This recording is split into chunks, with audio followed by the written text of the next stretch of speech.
umswele benduna lokho sishonile kayo madoda bayethe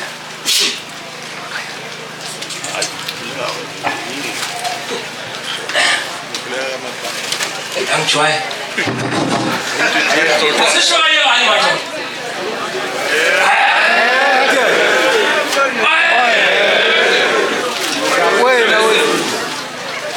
Ngiyabonga. Ngizokhuluma officially ngoba isikhathi. Ngabele induna yami angiphathekile kahle. Induna lena ebimnandi ebingesona igcwayigcwayo. Induna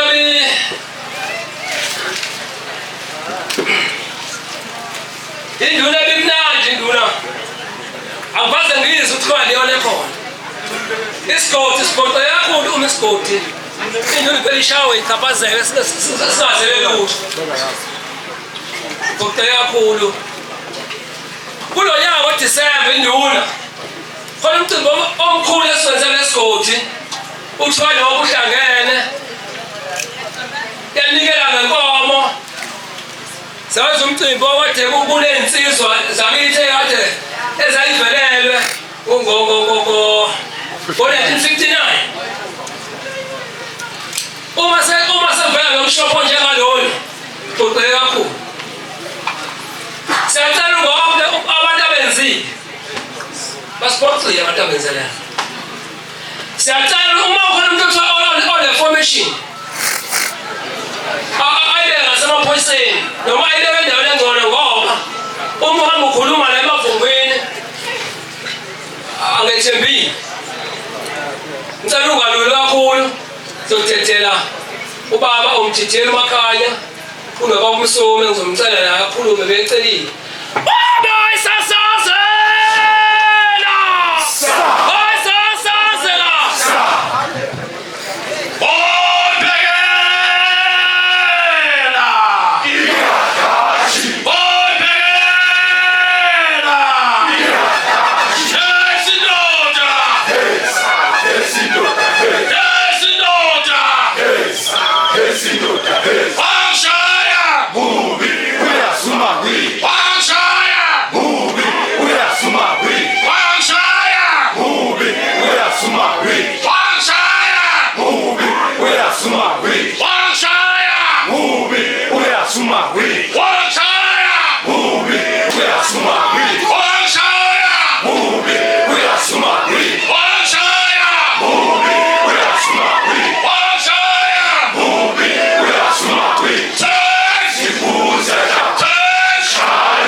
Kancane nje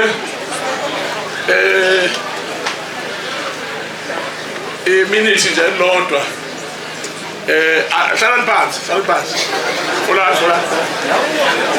fola no ayifona zonke insizwe fola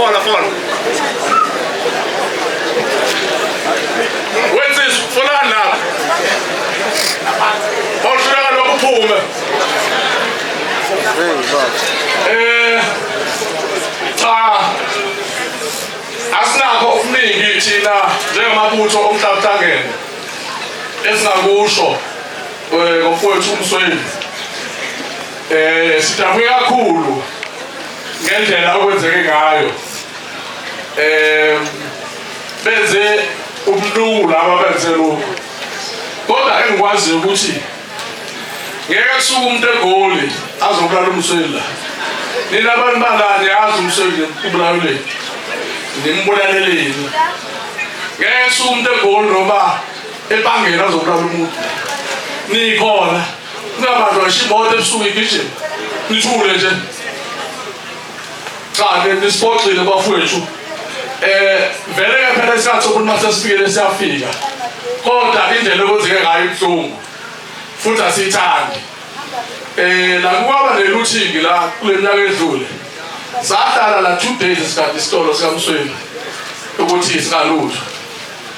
Kunabanumzana ababekhona bathi ke sikade lapha hayi bakuthi iqhunje sizovela. Bekulindele uma uthi iqhuphe labanumzana bavele. Bazolunguza ukuthi kwenze njani. Ayimati kaswala ithi ngizoshona la ishone ngakhona. Bethule nje abantu. Into ebuhlungu ke la ekulimaleni kaMsweni abantu bakhuluma uDoti nje abakhuluma ngozwayo bakhulumayo. Mina uMsweni bengihlala naye amazi ukuthi into yokubiya ngabe ngayifuni. Hlobo. Bekwazi fika abantu bedayisa izinto athi uyamajina nje makhutha sekufika abantu amaphoyisa la imfana sibebule sekebhande ngemva bethi izinto zokuhamba amasonto. Sekodwa awube into la egcintwa yokwebiwa. So ubethanda into eclean. Into engenayo receipt bengayifuni.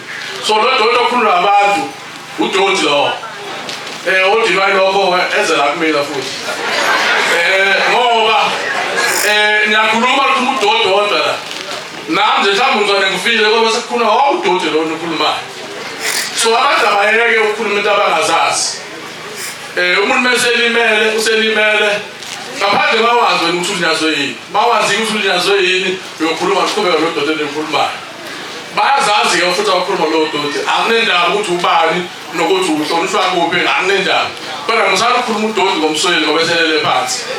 Thina besiphila naye simaziyo besihlala naye noma ngahlala phela every day kodwa impilo abeyiphila uMsweni siyayazi. So ibuhlungu kakhulu le ndaba ukuthi alimale ngalendlela alimale ngayo. Kodwa ke akukho phela singakusho ngoba isikhathi sikaNkulunkulu uNkulunkulu ophayo uNkulunkulu othathayo. Thina nje ngomhlabuhlangene silimele kakhulu. Insizwa zonke ngithela masifaka isithombe yeza phesha kothukela yeza seMaritzburg yeza kuphi zakhala kakhulu sawu. Kanti ngikhuluma ngenduna ngikhuluma ngomuntu esimaziyo esidinga naye. So silahlekele kakhulu futhi kule minyaka mhlambe emibili ziyavithika insizwa kabuhlungu ngesikhathi besothi amakhola ngoba khona akathandaze iphele lento yasemvumbulu ukuthi njalo umuntu indoda iyongcotshwa ngesikhathi iyolimala ngesikhathi ingcwatshwe kanje.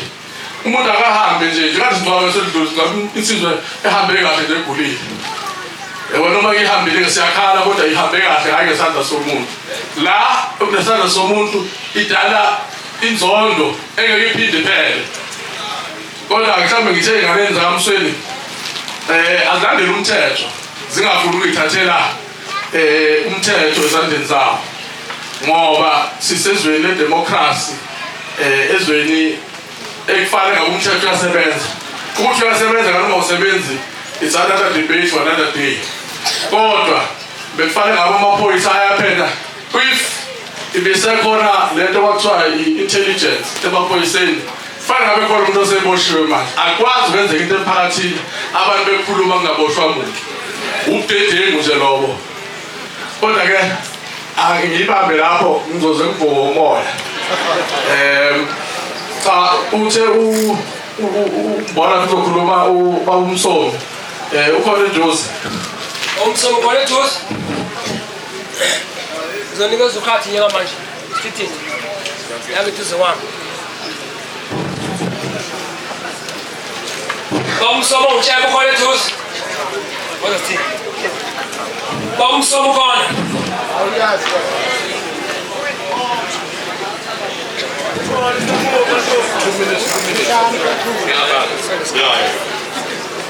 Hayi bandla ngiyabingelela bonke abaphakathi emcimbini kaMfowethu uMsweli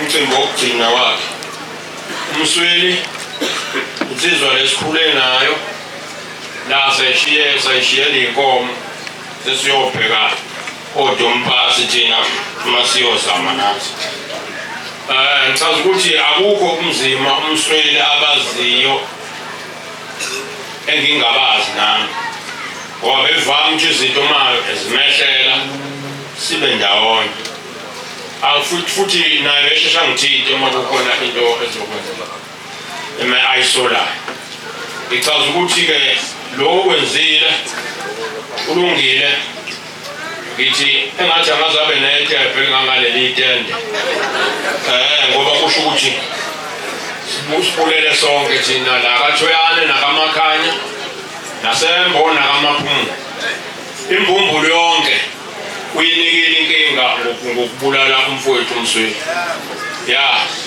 uMsweli insizwa ayibesibamba nayo iy'nkinga ey'khulu kakhulu bejwayele ukuthi zisigubuzele izinto siphunyule ungazi nami ukuthi siphunyule kanjani kule gemu-ke bamgubuzele ngale ndlela bamgubuzele ngayo yedwa ngingekho ngingazi ukuthi kwaba yini ngalula suku kuze kube lesa sikhathi mhlawumbe singenayo ngoba bengijwayele ukuthi ngize ngishwele ukingala ngaphezulu kodwa ngiyamthola ukuthi njengeqhawe wazama ukulwa kudla ukuthi ulwa nabantu angababoni ngoba amakhatlisha esibhamu sakhe awekhona ngaphakathi emotweni labe bemshayela kuyona okhombisa ukuthi naye welwa kusho ukuthi uma yojubula emnyameni akubonakali nayipalwa nakayiboni kodwa uyafisa ukulwa kusho ukuthi-ke mhlawumbe kwasekusukulaka angazi ukuthi ngingachaza ngithini ngoba uma ngakhulunywa ngalo mhlaba hlangene iy'nsizwa ey'ningi kangaka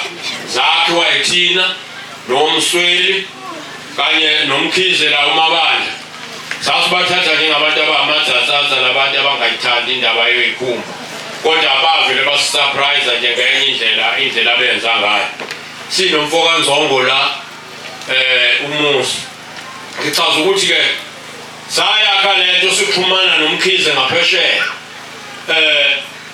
kwacaca ukuthi thina bakaThoyane sixhumene nabasembo manje ngalento abantu abathandanga abaningi bakaThoyane ngoba mina angikwazi-ke ukukhulumela etoilet ngikhulumele nje obala abathandanga abaningi bakaThoyane babefisa ukuthi ngathi singabantu abashawayo ngoba sikhokha abantu bakwenye inkosi sibalethela kanti sisazophinda-ke bese sixhumana nomfo kaMakhanya nangu ophambi kwami abambiza ugadla bethithiza ibongo zey'nsizwa kodwa eliningi bathi ugobile mase sixhumana naye-ke sekuyinkosi yasembo eyakaMakhanya eyakaThoyane kwathiwa isixaxa kwasuka lapho-ke ekugcineni masekujoyina nabanye beyigodi ey'hlangene kwasethiwa umhlaba uhlangene ngoba sesihlanganisa iy'nsizwa ey'ningi yonke lento ngiyibuka la yinto eyasunguleka uthina nabo Msweli ngithi ihambe kahle induna yami